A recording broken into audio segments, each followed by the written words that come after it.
ডার্কলিং I listen. তো ডার্কলিং এখানের কথাটার মানে হচ্ছে in darkness.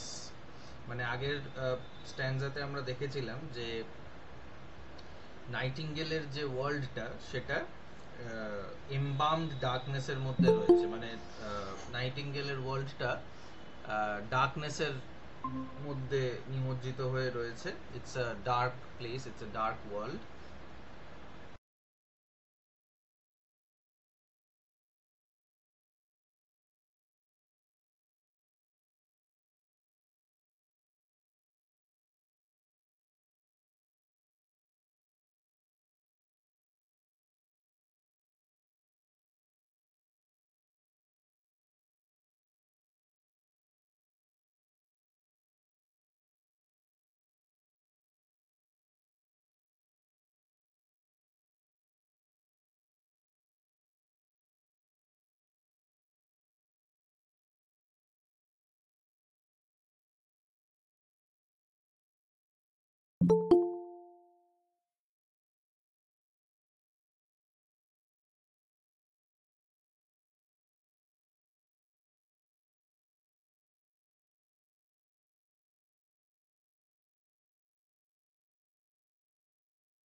here the richness that is being talked about is the richness of the moment, richness of the mind. uh, Keats wants to say that at this moment in time he is happy because he is in the world of the nightingale, and hence he is happy, he is contented, and it is this time that he should be dead, he should die at this moment, because there will be other moments of pain where he will again face the same problem, that is the problem of pain, death, anxieties. These problems will be there again. So it's better, he thinks that it is better that he dies at the best moment. তো 2 নম্বরের প্রশ্ন আসবে এটা এই জায়গাটার থেকে যে why does, এটা লিখেও নিতে পারো তোমরা, যে why does Keats say that now more than ever seems it rich to die?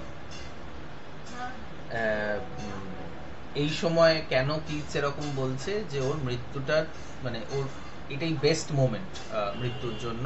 So the answer is that he does not want to face the problems of life anymore. He does not want to be in pain again ever, and at this point in time he is the happiest, and hence he's saying this, that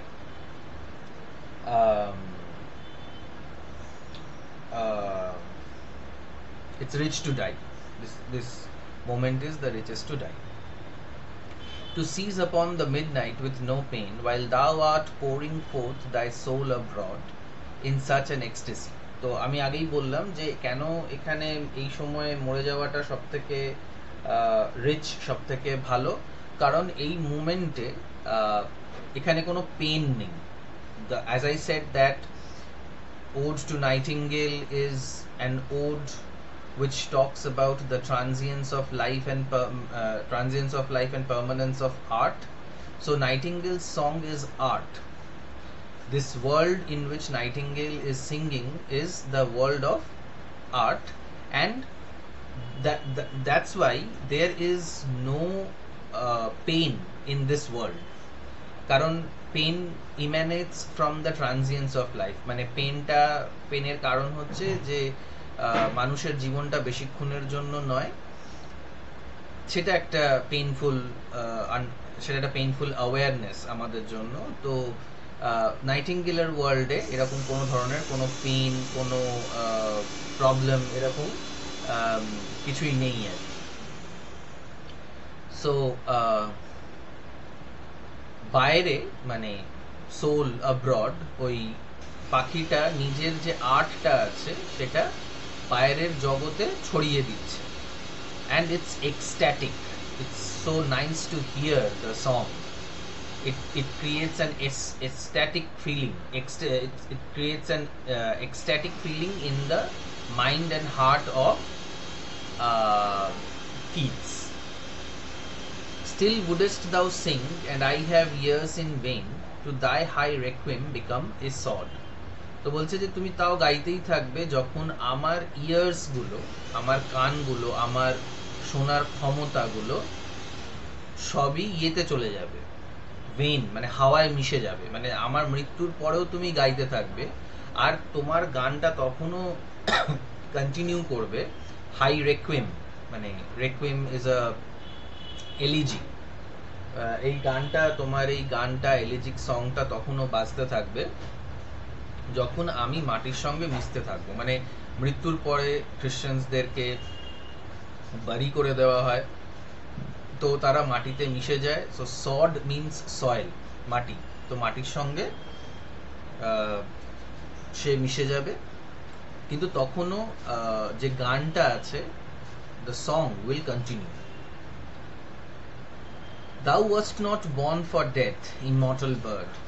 বলছে তোমার জীবনটা, তোমার জন্মটা মৃত্যুর জন্য হয়নি, তুমি immortal.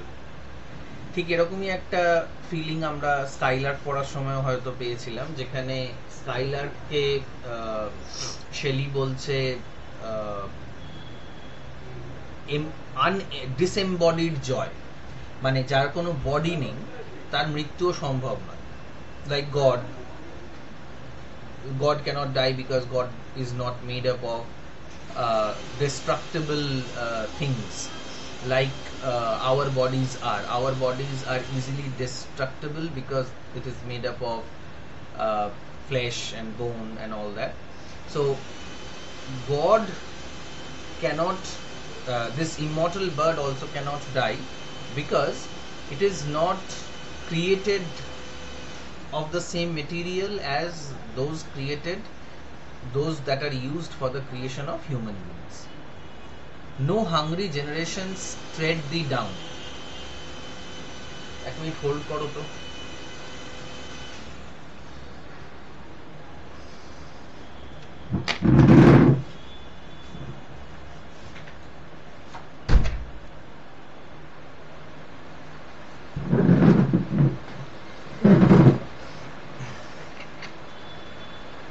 এখানে hungry generations এর মানে হচ্ছে it's a very significant phrase which means that একটা মানে একটা জেনারেশনের পরে যখন আর একটা জেনারেশন আসে তখন ওই জেনারেশনটা আগের জেনারেশনের জ্ঞান বুদ্ধি সব কিছুকে নিয়েই একটা কোয়েশ্চেন করে। মানে যেমন আমরা আমাদের পেরেন্টসদের যে জ্ঞান বুদ্ধি ভাবনা চিন্তা সেগুলোকে নিয়ে অনেক সময়ই আমরা কোয়েশ্চেন করি যে আমাদের পেরেন্টসরা অত কিছু জানে না, বা আমাদের পেরেন্টসরা অনেক জিনিসে আমাদের থেকে কম বোঝে বা কম জানে, বা তাদের ধ্যান ধারণাটা অনেকটা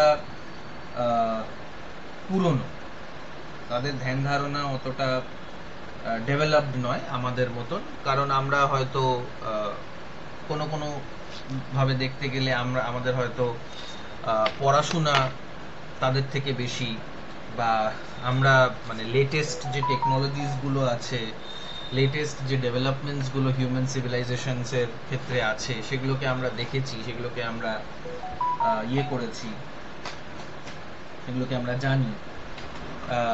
তো তাই জন্য আমাদের অনেক সময় মনে হয় যে আমাদের আগের যে জেনারেশনটা আছে সেটা অতটা আপডেটেড নয়, আর আমরা হচ্ছি মানে অ্যাকচুয়ালি আমাদের এই জেনারেশনটা আগের জেনারেশনের থেকে অনেক বেশি কিছু জানি, এবং এই জেনারেশনটা আগের জেনারেশনের যে ধ্যান ধারণাগুলো আছে, যে আইডিয়াসগুলো আছে সেগুলোকে ক্রিটিসাইজ করে এবং সেটাকে খারাপও বলে অনেক ক্ষেত্রে।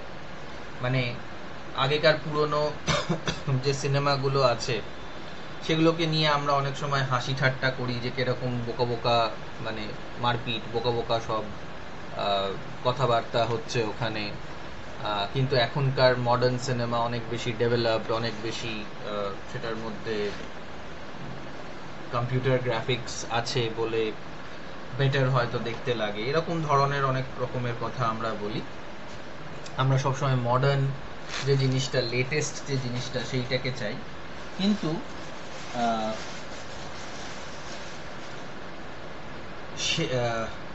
নাইটিঙ্গেলের যে গানটা সেইটাকে কোনো জেনারেশনই শেষ করতে পারবে না, সেটাকে কোনো জেনারেশন খেয়ে নিতে পারবে না। It is beyond the categories of doubt. একে কোনো ক্রিটিক এটা বলতে পারবে না যে তোমার যে গানটা সেটা ভালো হয়নি, because it's the song of nature, মানে nature itself is singing this song, and hence human generation will not be able to tread, মানে পায়ের তলায় চিপে দিতে পারবে না এটাকে। যেমন আমি তোমাদেরকে আগেই বলেছিলাম যে কিডসের একটা দুঃখের কারণ এটাও ছিল যে এডিনবার্গ রিভিউতে যে ইয়েরা আছে, ক্রিটিক্সরা আছে, তারা অনেক সময় কিডসের কবিতা বা অন্য রোম্যান্টিক পোয়েটসদের যে কবিতাগুলো আছে সেগুলোকে খুবই নিচু চোখে দেখতো, মানে ওগুলোকে নিয়ে মানে মজা ঠাট্টা করতো আর কি, যে লেক পোয়েটস বলে খ্যাপাতো, বা মানে ওরাই নাম দিয়েছিল রোম্যান্টিক পোয়েটস, এরকম ধরনের। Romantic poets themselves never called themselves as romantic poets, ঠিক আছে? এরকম কোনো নাম ওরা নিজেদের জন্য দেয়নি, কোনো ব্যান্ড ছিল না রোম্যান্টিক পোয়েটস ব্যান্ড এরকম, যেমন এখন আছে আর কি। তো এই ক্রিটিক্সদেরকেও স্যাটারাইজ করে, এই ক্রিটিক্সদেরকেও বিদ্রুপ করে বা মানে এখানে উল্লেখ করে হয়তো কিটস এটা বলার চেষ্টা করছে যে মানে যেমন ওদের ক্রিটিসিজমের জন্য কিটসের খারাপ লেগেছে বা কিটসের কবিতার একটা মানে কবিতার মানটাকে ওরা বোঝেনি, তাই জন্য কিটস কষ্ট পেয়েছে। কিন্তু নাইটিঙ্গেলের গানটা এতটাই পারফেক্ট যে কোনোদিনও অন্য কোনো গান এটাকে কোনো কম্পিটিশন, কোনো বেটার ভার্সন এটাকে নষ্ট করতে পারবে না, এটাকে কেড়ে নিতে পারবে না। The voice I hear this passing night was heard in ancient days by emperor and clown.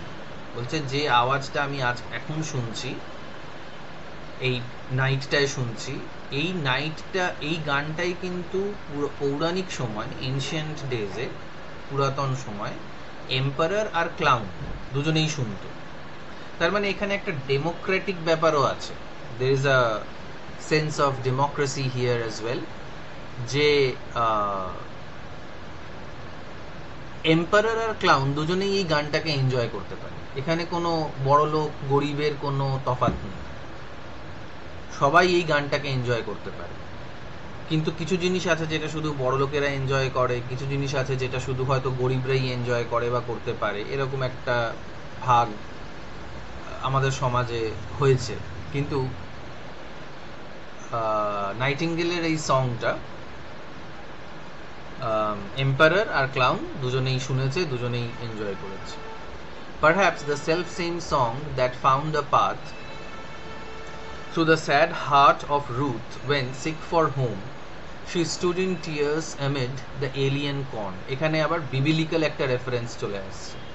বলছে এই গানটা, এই নাইটিঙ্গেলের সংটা শুধু যে ক্লাউন, এম্পারার এরা শুনেছে তা নয়, বাইবেলে যে রুথ বলে যে মহিলার মেনশন আছে, তাকে বাড়ি ছেড়ে বিয়ে হওয়ার পরে তাকে একটা অন্য জায়গায় যেতে হয়, যেটাকে এলিয়েন জায়গা বলছে।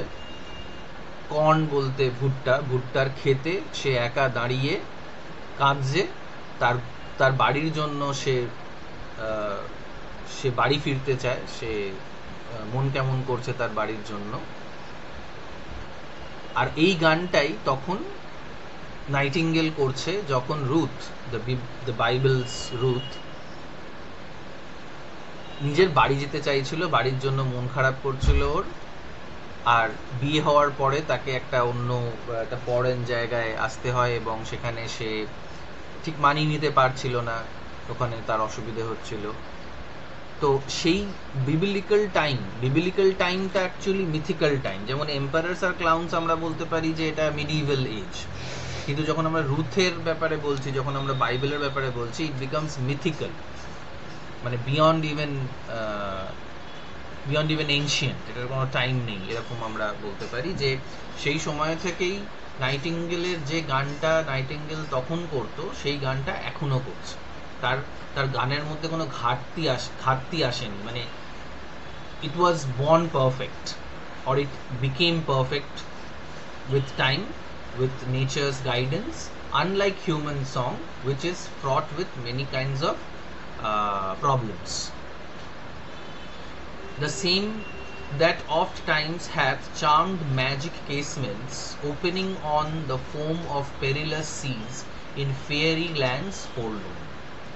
এই লাইনটার থেকে ধরেই নাও যে তোমাদের হয়তো একটা কোয়েশ্চেন আসবেই, মানে this is one of the greatest lines ever written in any language, of poetry, of literature. এই গানটাই বলছে তখনও শোনা গেছিল oft times charmed magic casements. Charmed মানে ম্যাজিক্যাল, এখানে ম্যাজিক কেসমেন্টস বলতে কোনো জানলাকে বোঝাচ্ছে, যে জানলাটা কোনো 7 সমুদ্র 13 নদীর পাড়ে কোনো ফেয়ারি ল্যান্ডে জানলাটা যখন খুলতো তখন এই গানটাই যারা ওই ফেয়ারি টেলের ক্যারেক্টার্স আছে তারা শুনতে পেত। So from the present time of Keats to the medieval time, and from the medieval to the biblical, from the biblical to the mythical, the song of the nightingale spans beyond time, beyond geography, like art. Mane art is written in a language which is understood by all the people. মানে এমন কিছু cinema আছে, এমন কিছু গান আছে, এমন কিছু কবিতা আছে, এমন কিছু শর্ট স্টোরি আছে যেগুলোকে মানে অফকোর্স ট্রান্সলেট করতে হয়েছে শর্ট স্টোরি, গান বা ইত্যাদিকে, কিন্তু পেইন্টিং যেমন বিখ্যাত পেইন্টিং এর মধ্যে মোনালিসা বলে একটা পেইন্টিং আছে, মোনালিসার পেইন্টিং, লিওনার্দো ডা Vinci. We all understand that it's a masterpiece. মানে ওটাকে দেখলেই যদি মানে কোনো সময় সামনাসামনি দেখার সুযোগ হয় তাহলে আমরা স্পেল বাউন্ড হয়ে যাব ওটাকে দেখে। বা স্টারি নাইটস ভ্যান গগের, বা টাইম, যে ইয়ে হয়ে টাইম বলে একটা পেইন্টিং আছে। আমার মনে হয় রাম স্যার তোমাদের এক দুবার এরকম ধরনের পেইন্টিং ইত্যাদি দেখিয়েছে। এটা তো কোনো ভাষা লাগে না, এটাকে এমন একজন পেইন্ট করেছে যে শুধুমাত্র অন্য ভাষা বলতো তা নয়, যে অন্য একটা জায়গায় অন্য একটা টাইম লাইনে থাকতো। But don't we realise what great things there are in the painting? বা আমাদের যে দুর্গা পুজো বা এই যে ধরনের যে ইয়েগুলো হয়, যে সেলিব্রেশনসগুলো হয়, সেগুলোতে ভাষাটা থাকে কিন্তু এই যে স্পেকটেকলটা এটা সারা বিশ্ব দেখে।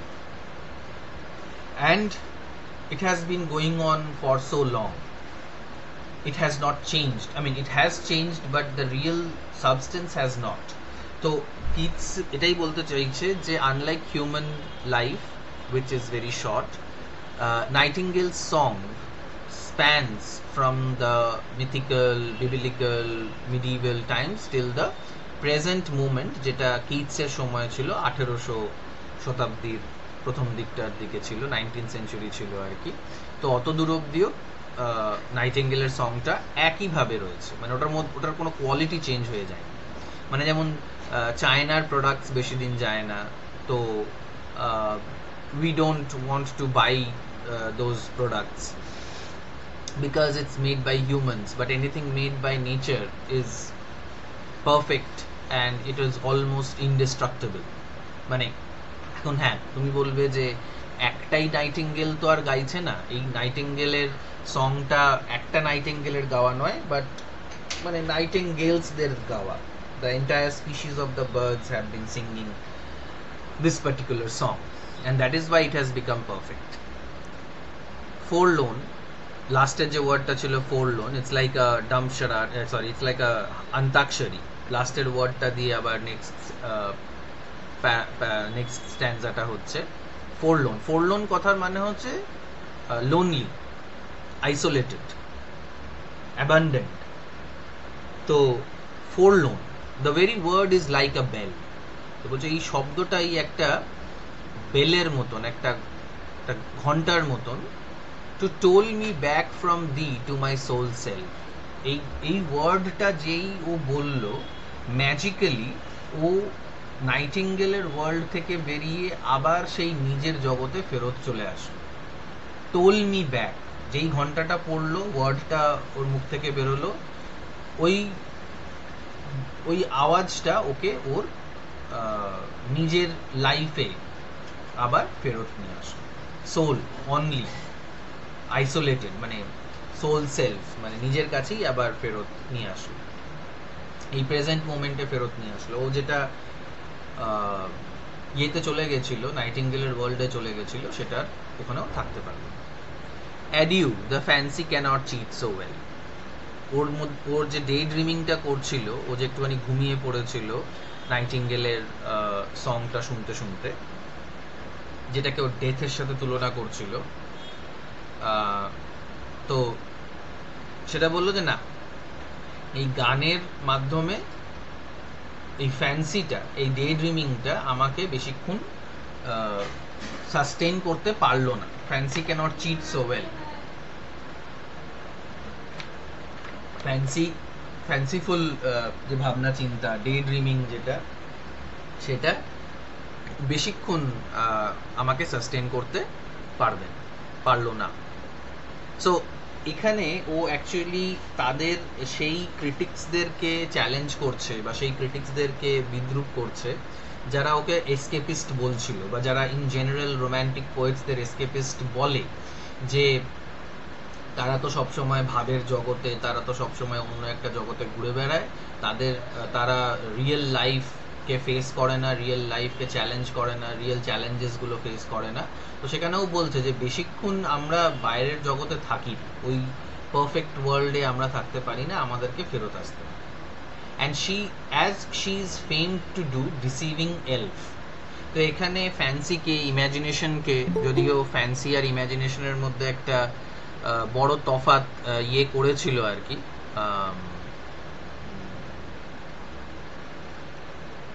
কোলরিজ করেছিল বায়োগ্রাফিয়া লিটারেরিয়া বলে একটা বইতে, মানে নিজেরই লেখা বই। তো সেইখানে কিন্তু ও এটা বলেছিল যে ফ্যান্সি আর ইমাজিনেশন আলাদা আলাদা জিনিস। I don't know if Keats had read his book, maybe not, but I think not. মানে এই কবিতাটা লেখার আগে তো নয়, কারণ as far as I remember Biographia Literaria publish হয় 1817, আর Ode to Nightingale তার একটু আগে লেখা। এনিওয়ে, তো বলছে যে এই ফ্যান্সি যে জিনিসটা, যেটা আমাদের খামখেয়ালি পানা, যেটা আমাদের জিনিসটা, সেটা একটা deceiving elf is a magical creature with limited magic which can like change shapes and make you hallucinate, কিছু একটা ম্যাজিক্যাল, কিছু একটা ট্রিক টাইপের দেখাতে পারে, কিন্তু বেশিক্ষণ এই যে ম্যাজিক্যাল ওয়ার্ল্ডে চলে যাওয়াটা সাস্টেইন করতে পারে না, because this is done by humans. If it was done by art, then it was possible. Adieu, adieu, thy plaintive anthem fades. Adieu মানে bye bye, বিদায় জানাচ্ছেও। প্লেন্টিভ স্যাড অ্যানথেম গান তা গ্র্যাজুয়ালি ফেড করে যাচ্ছে, এই পাখিটা একটা জায়গা থেকে উড়ে আর একটা জায়গায় চলে যাচ্ছে, আর ও ওই পাখির উড়ে যাওয়াটাকে নিজের কবিতার মধ্যে এক্সপ্রেস করছে। He is outlining the flight of the nightingale, past the near meadows, over the still stream, up the hillside, and now it's buried deep in the next valley glades. পাশের যে মিডোটা, খোলা জায়গা যেখানে কয়েকটা গাছ হয়ে আছে, মানে ছাগল ভেড়াদের চড়ার জায়গাটাকে মিডো বলে। প্রথমে মিডো, তারপরে স্ট্রিমটাকে পাস করলো, একটা স্ট্রিম বয়ে যাচ্ছিল, সেই স্ট্রিমটাকে পাস করলো, একটা ছোট নদী বয়ে যাচ্ছিল, সেটাকে পাস করলো, হিল পেরিয়ে বারিড ডিপ, আর একদমই স্তব্ধ হয়ে গেল ইন দ্য নেক্সট ভ্যালি গ্লেডস। গ্লেডস বলতে যেখানে অনেক গাছ গাছারি আছে, পরের যে ভ্যালিটা, ওরা একটা ভ্যালিতে ছিল, পরের ভ্যালিতে, পরের উপত্যকায় ওই নাইটিঙ্গেলটা গাইতে গাইতে চলে গেল, আর ও ওই গানটা আর শুনতে পেল না। Was it a vision or a waking dream? Fled is that music, do I wake or sleep? বলছে ওটা কি একটা ভিশন, ওটা কি একটা স্বপ্ন ছিল, না ওটা একটা দিবা স্বপ্ন ছিল? মানে ভিশন বলতে it's a better word for a dream, where somebody can see things which normal human, everyday human beings cannot see, যেটা পোয়েটসরা দেখতে পায় আর কি, মিস্টিক্যাল একটা আইডিয়া হতে পারে। আর নাই ওটা একটা মানে দিবা স্বপ্ন ছিল, যেটা কোনো মানেই হয়। ফ্লেড ইজ দ্যাট মিউজিক, মিউজিকটা আর নেই, তো আমি কি ঘুমিয়ে আছি না আমি জেগে আছি, সেটা কিটস বুঝতে পারছে না। Keats is confused, but we know that Keats has woken up and it was really a dream that Keats had seen, and his relief was only for a few moments, কিছুক্ষণের জন্যই মাত্র ওর যে রিলিফটা সেটা কিছুক্ষণের জন্যই মাত্র ছিল।